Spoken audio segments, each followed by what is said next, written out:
함께 보겠습니다. 오늘 하나님 말씀 우리 고린도전서 15장 51절로 고린도전서 15장 51절로 58절까지 고린도서 15장 51절로 58절까지 교독하겠습니다. 보라 내가 너에게 비밀을 말하노니 우리가 다 잠잘 것이 아니요 마지막 나팔에 순식간에 후련히 다 변화되리니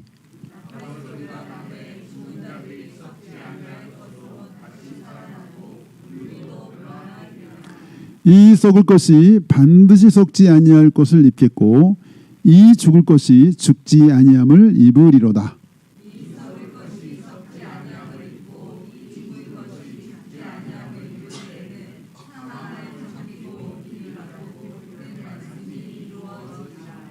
사망아 너희 승리가 어디 있느냐? 사망아 네가 쏘는 것이 어디 있느냐?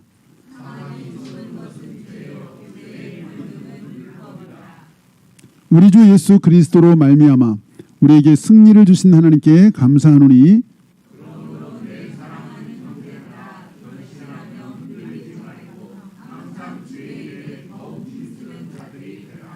이는 너희 수고가 주 안에서 헛되지 않은 줄 알미라. 아멘. 아멘. 오늘은 부활을 믿을 때 나타나는 삶의 변화, 부활을 믿을 때 나타나는 삶의 변화라는 제목으로 함께 은혜를 나누겠습니다. 52세 예수님 믿어가지고 이제 지금은 목사님이 되신 분이 이제 간증을 하신 얘기를 듣다 보니까 그분이 믿기 전에 제일 황당하고 믿기 어려웠던 성경 이야기가 죽은 자가 다시 살아난다는 거였다. 제가 믿기 전에 믿을 수 없었던 기독교 예수님을 믿을 수 없었던 가장 큰 이유 중에 하나가 처녀가 애를 낳는다는 것과 그리고 죽은 사람이 어떻게 다시 살아? 아니 죽은 사람이 도대체 어떻게 살아? 죽은 사람이 다시 산다는 그 두 가지가 너무 자기는 황당해서 이 도무지 예수를 믿는다는 걸 엄두를 못 냈대요. 대신 그분이 이제 아주 52세까지 열심히 절에 다녔는데 얼마나 열심히 다녔는지 매일 제일 먼저 절에 가서 초인종을 눌러가지고 스님들이 너무 힘들어했다는 매일 새벽 5시마다 그것도 워싱턴에 유학 가가지고 워싱턴에서 조계종 지부에 가서 새벽 5시에 새벽 5시에 초인종 눌러가지고 스님들이 너무 힘들었대요. 매일 새벽 5시에 예불을 드리던 그분이 52세에 예수님 믿어서 지금 이제 목사님이 되셔서요. 지금은 목사님 되셨는데 그분이 제일 믿기 힘들었던 거. 어떻게 다시 사나? 어떻게 죽으면 끝이지. 다 썩어 없어지고 저 화장하고 그러는데 어떻게 다시 사냐? 이건 황당한 얘기죠. 그건 어떻게 믿어? 이랬다는 거죠. 정말 이 믿을 수 없는 이 사실을 혹시 우리 성도들은 다 믿으시나요? 네, 정말 놀라운 축복입니다. 사실은 고린도 교회 성도들 중에도 교회는 나오는데 이 부활을 믿지 않는 사람이 있었다 없었다? 있었다는 거예요. 교회는 나오는데 이 부활을 믿지 않는 사람들이 있었다는 거예요. 그 앞에 보면 우리 고린도전서 15장 앞에 보면 야 너희 중에 너 성도 중에 어떻게 이 다시 사는 거를 왜 못 믿어? 이랬잖아요. 왜 못 믿느냐? 야 예수님이 만약에 다시 살지 않았다면 그 말이 뭐 맞을 수 있는데 예수님 다시 살았잖아. 나는 그 다시 산 예수님을 만났잖아. 왜 부활이 없다고 그래? 이렇게 얘기했잖아요. 고린도서 앞에. 어쨌든 정말로 우리가 예수님이 다시 사신 것이 믿어지면 큰 은혜다. 우리가 로마서 10장 9절에 자주 하는 말에도 하나님께서 그를 죽은 자 가운데서 살리신 것 내 마음에 믿으면 무엇을 받으리라? 구원을 받으리라고 로마서 10장 9절에도 얘기했잖아요.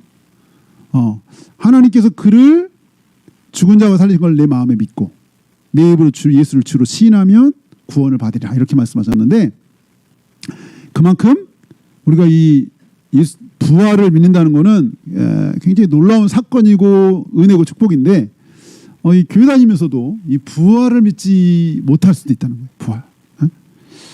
네, 오늘 우리가 이 부활을 믿을 때 주시는 은혜, 우리가 부활이 믿어질 때 우리에게 정말 나타나는 은혜에 대해서 살펴보려고 하는데요.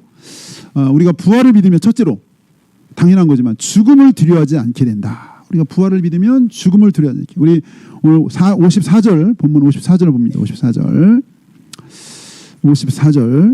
한번 같이 읽어봅니다. 시작. 이 썩을 것이 썩지 아니함을 입고 이 죽을 것이 죽지 아니함을 입을 때에는 사망을 삼키고 이기라고 기록된 말씀이 이루어지리라. 여기 보면 우리가 다시 살아날 때는 이 사망, 죽음을 삼키고 이기리라, 승리하리라. 이 죽음이 두렵지 않은 거예요. 우리 부활을 믿으면 더 이상 죽음을 두렵지 않게 된다라고 54부터 쭉 얘기하고 있는데, 사실은 뭐 우리가 인생 우리 태어나면 우리가 흔히 하는 말로 오늘은 우리가 살아갈 모든 우리 삶의 가장 무한 날이라고 그러죠. 우리가 오늘은 가장 젊은 날, 맞죠? 오늘은 우리가 살아갈 날에 가장 젊은 날 우리가 살고 있는데, 반대로 보면 우리는 죽음에 한 발짝 다가가는 날이죠. 한 발짝 다가가는. 우리가 태어나는 순간에 죽음을 향해서 가고 있는 삶이라고 할 수 있는데, 그래서 이 죽음은 깡패와 같다라고 누가 그렇게 깡패 너 죽어. 깡패, 죽음이 막 협박하는 거예요. 죽음이 막 죽음을 가지고 우리를 협박하는 거예요. 너 죽을래? 살래? 근데 이 죽음을 깡패라고 할 때 깡패와 같은 몇 가지 속성 때문에 죽음을 깡패라고 그러는, 첫 번째는 이 갑작스러운 침입. 깡패가 뭐 예고 없이 오잖아요. 예고 없이 오는 게 아니라 예고 없이 나타나는 행패를 부리듯 이 죽음은 흔히 우리가 예상하지 못하는 순간에 갑작스럽게 찾아온다. 심지어는 투병하고 있어도요. 제가 아는 분이 있는데 권사님인데, 그분이 갑자기 신학교에서 왜 그만두니까 부모님 지금 너무 위독해가지고 곧 돌아가실 것 같다는 거예요. 그래서 교회 전도사님도 다 내려놓고 제 어머님, 시어머님 케어하는데 올인한다고 하셨는데 한 4, 5년 되는 것 같아요. 제가 어제도 통화했는데 아직도 건강하시대요. 그때 돌아가실 줄 알고 교회 직분도 다 내려놓으시고, 그때 이제 잠깐 돌아가시고 그다음에 이제 복귀하려고 그랬어요. 그리고 신학교도 복귀하려고. 근데 그 같은 공부했던 신학생 이번에 다 안수 받는데 보니까 건강하시더라고요. 그래서 감사하네요. 그래서 그 어르신들 놀이방에 다니신데 일주일에 서너 번은 가신대. 그때 그냥 바로 돌아가실 줄 알았는데 아직도 건강하시다고, 잘 됐다고, 수고 많다고 제가 그랬는데, 이게 때로는 이 투병을 해도 언제 들어가실지 몰라. 사실은 이 죽음이라는 깡패와 같아서 언제 어떻게 이렇게 갑작스러운 침입, 이게 이제 깡패 같은. 두 번째는 이제 무자비한 폭력성. 이 죽음이라는 게 무자비한 폭력성. 어떤 사정 이유도 들어주잖아. 죽음이라는 게 막 소중한 생명 앗아갈 뿐만 아니라 사랑하는 사람을 막 강제로 떼어놓기도 하죠. 떼어놓고 이런 무자비한 모습이 있고, 세 번째는 강제적인 탈취. 이 죽음이 우리의 시간, 계획, 꿈 완전히 그냥 순간에 다 그냥 이렇게 탈취해 가죠. 강제로 막 뺏어가는 존재처럼 마치 죽음을 깡패와도 같다도가 그렇게 얘기했는데, 삶에 무질서하게 개입하여 파괴적인 영향을 미치는 두려운 존재가 바로 죽음이다. 뭐 죽으면 좋지 이렇게 생각하지만 막상 딱 죽음 앞에 서면 우리가 어떨지.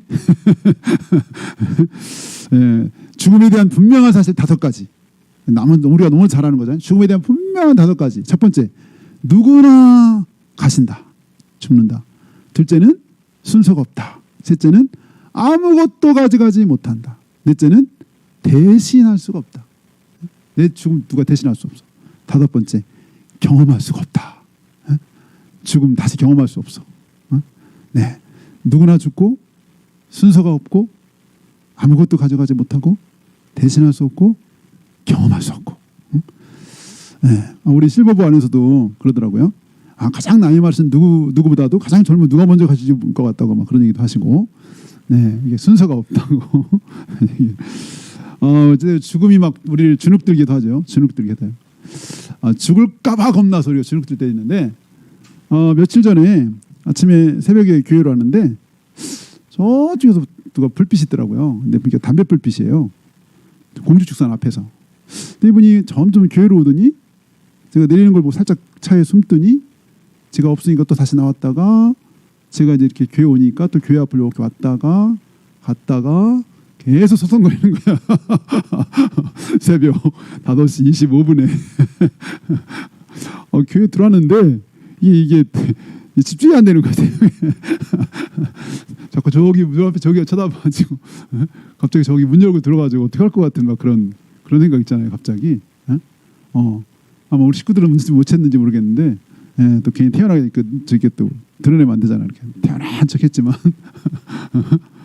그 새벽에 왜 담뱃불을 이렇게 해가지고 저를 이렇게 피하다니는 것 같으면서 앞에를 왔다 갔다. 제가 한번 중간에 나갔다 왔어. 그래서 잠깐. 그러면 또 저기 살짝 이렇게 피했다가 다시 이렇게 나타나시기도 하고. 네. 네, 또 괜히 또 새벽기도 올렸는데 저 그 얘기에 또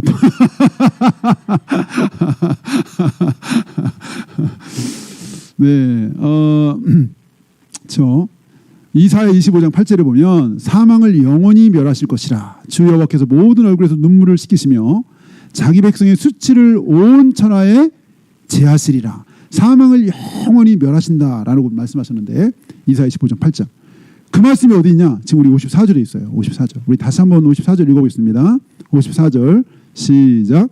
이 썩을 것이 썩지 아니함을 입고 이 죽을 것이 죽지 아니함을 입을 때에는 사망을 이기고 이기리라고 기록된 말씀이 이루어지리라. 거기 사망 앞에 저는 기억이라고 되어 있는데 기억 밑에 풋노트가 이사야 25장 8절이에요. 8절. 사망을 영원히 멸하실 것이다. 이 사망의 사형 선고, 사망을 짓밟고 이기리라, 승리하라. 여기서 승리한다, 이긴다 이 말은 다 뭐냐면 사망이 이긴다는 거예요. 사망. 그러니까 인류 역사와 함께 숙명의 굴레처럼 우리가 알아왔던, 받아들였던 사망을 사망시키고 사망의 사형 선고를 내리고 사망을 사형시키고 승리할 것이다. 이렇게 이사야에서 외친 대로 예수님이 부활하심으로 말미암아 사망이 이제 사형 선고, 사망했다. 그래서 사망에서 승리했다. 이렇게 외치는 거예요, 지금. 여기 지금 이 54절부터는 이 사망에 대한 승리의 찬가를 외치고 있는 거예요. 사망에 대한 승리.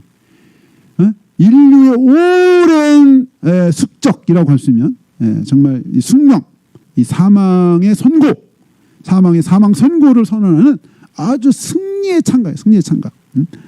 우리 57절 시작. 우리 주 예수 그리스도로 말미암아 우리에게 승리를 주신 하나님께 감사하노니. 여기 승리는 뭐냐? 사망에서의 승리예요. 사망. 우리가 부활을 믿으면 죽음 앞에 담대해지는 거예요. 왜? 이 부활로 말미암아 사망이 사라지고 우리는 영원히 부활할 것이기 때문에. 부활을 믿으면 죽음 앞에 담대하게. 사망은 누구도 이기지 못하는 최후의 원수였는데 이 첫사람 아담 이후 아담의 후손들이 받아들일 수밖에 없는 운명이었는데 이 부활을 통해서 죽지 않는 몸을 입을 사람들에게 더 이상 사망은 두려움이 아니며 넘을 수 없는 벽이 아니라 이 사망이 정복된 거예요. 예수님에 의해서. 그래서 사망에 네가 쏘는 것이 어디 있느냐? 여기 사망아 네가 쏘는 것이 어디 있느냐? 그랬는데 없다는 거죠. 이 죽은 뱀처럼 독사처럼 사망이 우리 인류를 쏘아왔는데 이제는 이 죽은 뱀처럼 그 독성을 상실한 거예요. 성도는 예수님 안에서 부활해서 부활을 통해 사망에 대한 궁극적인 승리를 누리게 된 그런 축복을 우리가 누리게 됐다는 거죠. 우리 예수님이 죽음에서 부활하셔서 승리하신 것처럼 우리도 부활하여 죽음에서 승리할 것입니다. 이 얼마나 큰 은혜인지 몰라요. 정말 이 부활은 아무리 우리가 생각해도 우리 이성적으로 믿기는 어렵지만 이거 사실인데 우리가 다시 영원히 완전히 다 죽어 썩어져 없어질 우리인데 다시 산다는 거? 이거 어떻게 이거를 이성적으로 생각해? 어떻게? 근데 이게 사실이란 말이죠. 이 사실. 우리 15장 22절 혹시 성경에 있는 분들은 15장 22절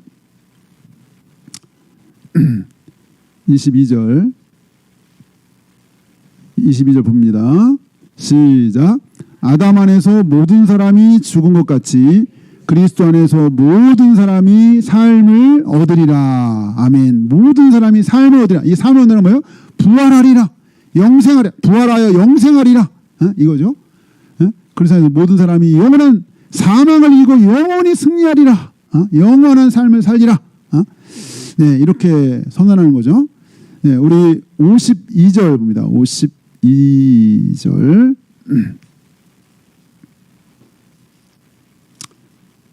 네, 52절 시작.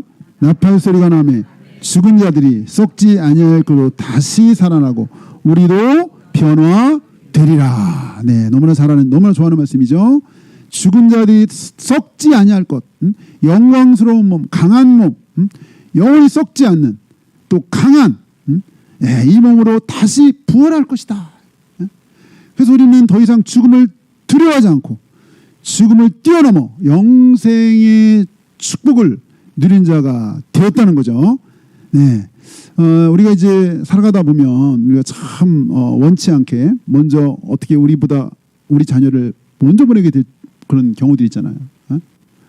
가장 가슴 아픈 우리 사랑하는 자녀를 나보다 먼저 보내야 되는, 이별해야 되는 그런 경우들이 참 가장 가슴 아픈 경우이기도 하고, 또 사랑하는 배우자를 먼저 보내기도 하고,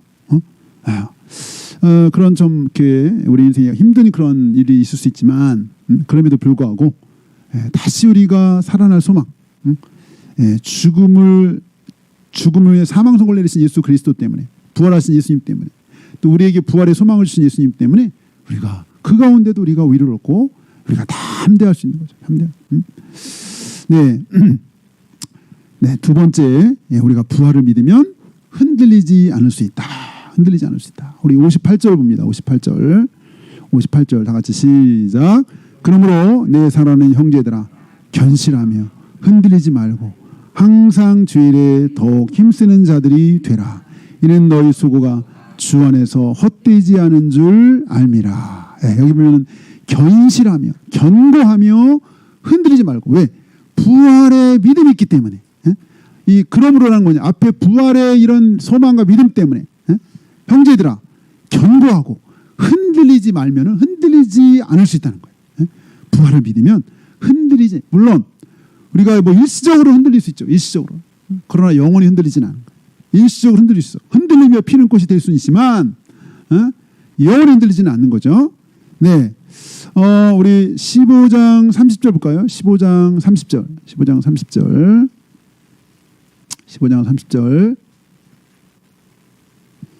네. 시작. 또 어찌하여 우리가 언제나 위험을 무릅쓰리요. 우리가 이 부활의 믿음, 소망이 없다면 우리가 언제나 어떻게 위험에도 불구하고 위험의 직면에 살 수 있겠느냐는 거예요. 위험의 직면에도 흔들리지 않을 수 있는 것은 이 부활 때문이다. 부활 때문에 이렇게 우리가 어떠한 환난과 고난이 온다 할지라도 영이 흔들리지 않을 수 있다. 우리 잘 아는 것처럼 초대교회는 예수 믿는다는 한 가지 이유로 엄청난 고난과 핍박이 있었죠. 우리가 잘 알죠. 우리가 뭐 초대교회 핍박 그러면 제일 떠오르는 게 콜로세움에서 그 사자 밥이 되도록 예수 믿는 사람을 막 거기다 집어넣는, 아니면 예수 믿는 사람이 거기 있고 사자를 풀어가지고 사람 한 사람 막 이렇게 물어 죽게 하는 그 영상 참 잊혀지지가 않는데, 거기서 제일 아주 끔찍한 것, 애기랑 같이 거기 있는데 이 사자가 애기를 먼저 물어가요. 애기를 물어가. 야, 그 엄마의 그 심정이 참 어떨까. 근데 거기서도 흔들리지 않고 찬양을 하며 있는 거예요. 우리에게 부활의 믿음과 소망이 없으면 어떻게 그렇게 할 수 있을까?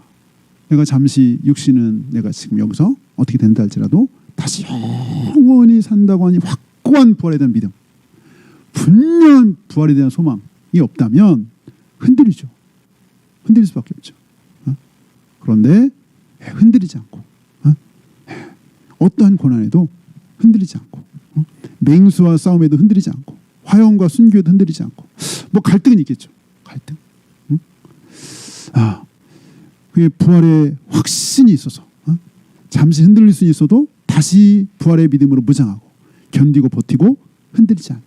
로마서 5장 3절에 보면, 로마서 5장 3절, 다만 이뿐 아니라 우리가 환난 중에도 즐거워하는데 그것은 소망을 이루는 줄 알기 때문이다. 소망. 환난 중에도 즐거워할 수 있는 것은 소망 때문이다. 소망. 이 부활의 소망, 내가 다시 산다고 하는 이 부활의 소망 때문에 어떠한 고난과 역경과 핍박과 또 때는 목숨이 요구되는 때라 할지라도 흔들리지 않고 우리가 끝까지 믿음의 길을 갈 수 있다. 또 부활을 믿기 때문에 우리가 죄와 유혹 앞에서도 우리가 흔들리지 않은 거예요.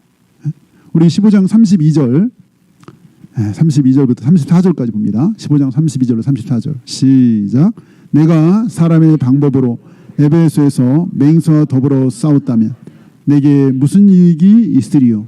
죽은 자가 다시 살아나지 못한다면 내일 죽을 터이니 먹고 마시자 하리라. 속지 말라. 약한 동무들은 선한 행실을 더럽히나니 깨어 의를 행하고 죄를 짓지 말라. 하나님을 알지 못하는 자가 있기로 내가 너희를 부끄럽게 하기 위하여 말하노라. 하나님을 알지 못하는 자, 부활에 믿음이 없는 자, 죄를 마음대로 짓고 악한 일을 행한 자가 있다는 거예요. 근데 너희는 속지 말아라. 깨어 의를 행하고 죄를 짓지 말아라. 흔들리지 말아라. 왜? 부활의 소망이 있고 부활의 믿음이 있으니. 사도 바울이 나는 하나님과 사람 앞에 양심에 거리끼 없기를 살았는데 왜? 내가 죽은 자의 소망을 믿기 때문에. 이렇게 얘기하죠. 사도행전에. 나는 죽은 자의 소망을 믿기 때문에 하나님과 사람 앞에 양심에 거리낌이 없기를 힘쓴다 그랬어요. 하나님과 사람 앞에 양심의 일말의 거리낌이 없기를 힘쓴다. 왜? 부활의 소망이 있어서. 부활을 믿는다면 흔들리지 않고 고난에도 흔들리지 않지만 죄의 유혹에도 흔들리지 않고 내일 먹고 마시고 막 방탕함에도 흔들리지 않고 방탕함. 여기 32절에 이렇게 우리가 부활을 믿으면 무엇보다도 이 예수님이 부활 후에 말씀하셨죠. 부활 후에 예수님이 뭐라고 했냐면 하늘과 땅의 모든 권세를 내게 주셨으니 하늘과 땅의 모든 권세를 예수님이 가졌다는 거예요. 부활 후에 예수님이 말씀하셨죠. 마태복음 28장에 예수께서 나와 말씀하시되 하늘과 땅의 모든 권세를 내게 주셨. 우주 안의 최강자 부활하신 예수님. 근데 그 우주 안의 최강자인 예수님이 우리와 어떻게 하신다? 항상 함께 있겠다. 항상. 1시간만도 아니고 한 달만도 아니고 1년도 아니고 항상 함께 한다고 그렇게 말씀하셨어요. 세상 끝날까지 너희와 항상 함께 있으리라. 누가? 부활하신 예수님이. 하늘과 땅의 모든 권세를 가졌다고 말씀하신 예수님이 항상 함께 있을 것이다. 그래서 흔들리지 않을 수가 있다. 왜?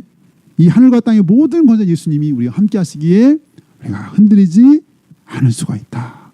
세 번째, 부활을 믿으면 부활을 진심으로 믿는다면 우리가 주일에 힘쓰게 된다라고 했죠. 오늘 58절인데요. 다시 한번 아까 읽었지만 또 한번 시작.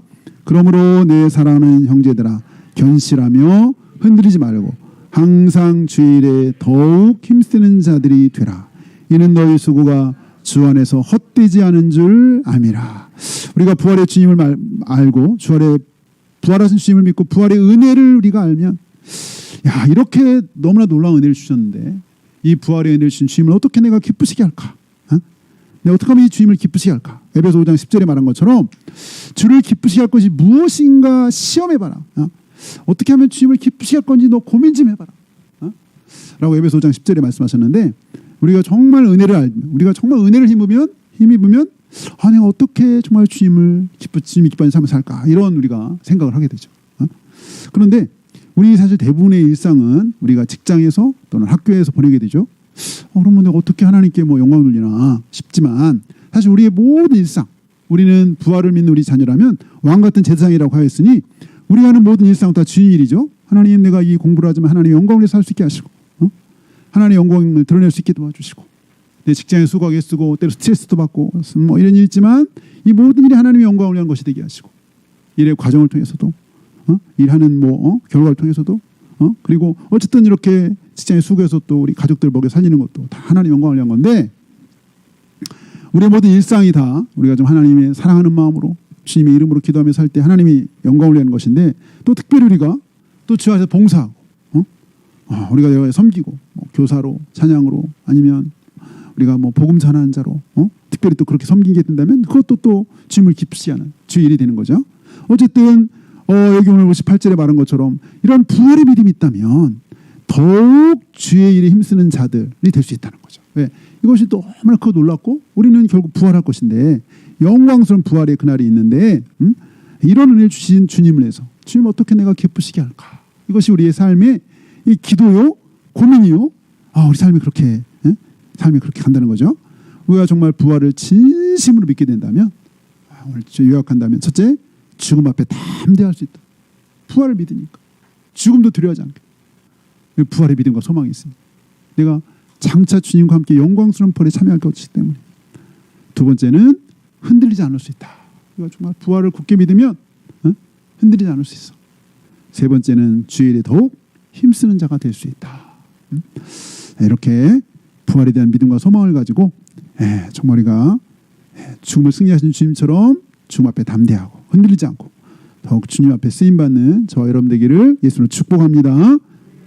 우리 기도합니다. 우리 기도할 때 우리에게 이게 믿어지는 게 참 은혜죠. 우리 정말 예수님의 부활 또 나의 부활이 믿어지는 게 큰 축복인데 예수님 부활뿐만 아니라 나도 마지막 날에 부활할 거라고 하는 이 분명한 믿음, 이 흔들리지 않은 믿음을 끝까지 가질 수 있도록 주님, 내가 다시 주님 앞에 부활한다는 이 확고한 믿음에 흔들리지 않게 하시고 이 부활을 믿기 때문에 우리가 죽음 앞에서도 흔들리지 않고 담대할 수 있게 승리의 계가를 부르며 내가 영원한 하나님 나라에 간다라고 고백하면서 갈 수 있는 우리가 되게 하시고 때로는 어려움과 고난과 죄의 유혹이 있다 할지라도 부활의 믿음 때문에 흔들리지 않게 하나님 도와주시고 무엇보다도 정말 이 부활의 은혜를 주신 주님 앞에 어찌하면 주님을 기쁘시게 할지 주님의 일에 더욱 힘쓰는 우리가 될 수 있도록 주여 인도해달라고 시간 각자 주 앞에 기도하겠습니다. 할렐루야. 하나님 아버지 하나님 은혜를 감사합니다. 아버지 하나님 우리에게 놀라운 믿음과 소망을 주신 주님 감사합니다. 할렐루야. 하나님 아버지 하나님 아버지 감사합니다. 우리에게 정말 우리 주 예수 그리스도의 부활과 또 예수님의 부활로 말미암아 우리에게 이 부활의 믿음을 주신 것을 믿을 수 있는 큰 은혜 주셔서 너무나 감사합니다. 이 부활의 은혜가 얼마나 크고 놀라운지 하나님 알게 하시고 우리가 부활을 진심으로 믿기 죽음 앞에도 두려워하지 않고 담대하게 하여 주시옵소서. 죽음 앞에도 담대하게 하여 주시옵소서. 아버지 하나님 우리에게 흔들리지 않는 그 믿음으로 나아가게 하여 주시옵소서. 우리에게 부활의 소망이 있게 어떠한 고난과 역경과 아버지 하나님 핍박과 아버지 주의 유혹이 온다 할지라도 흔들리지 않게 하나님을 붙잡아 주시옵시고 하나님 넘어지지 않게 하시고 넘어져도 다시 일어나게 하시고 흔들려도 다시 이렇게 설 수 있도록 도와주시기를 원하옵니다. 무엇보다도 이 놀라운 부활의 믿음과 소망을 주신 주님 앞에 아버지 하나님 더욱더 주님을 기쁘시게 하는 삶이 되기를 원합니다. 우리 삶이 주님을 영원롭게 하는 삶이 되기를 원합니다. 우리가 먹든지 마시는 우리 삶 전체가 주님을 기쁘시게 하며 영원롭게 하는 삶이 되기를 소망하며 우리가 직장에 있든지 학교에 있든지 가정에 있든지 우리 삶이 주님을 기쁘시게 하며 영원롭게 하는 삶이 될 수 있도록 주여 인도하여 주시옵소서. 주의 이름으로 우리의 이 모든 일 행케 하여 주시고 잘 행할 수 있도록 주님 도와주시기를 원합니다. 하나님 아버지의 사는 성도들이 이 굳건한 부활의 믿음의 토대 위에 설 수 있도록 부활의 굳건한 믿음에 설 수 있도록 하나님 인도하여 주시옵소서. 할렐루야. 하나님 아버지 하나님 그대 이끌어 주시기를 원합니다. 오 할렐루야. 하나님 아버지 인도하여 주시옵소서. 하나님 아버지 축복하여 주시옵소서. 하나님 모든 일 주신 앞에 모든 감사 영광을 돌려올 때에 우리를 부활의 소망으로 초청하신 우리 구주 예수님의 이름으로 기도합니다. 아멘. 아멘.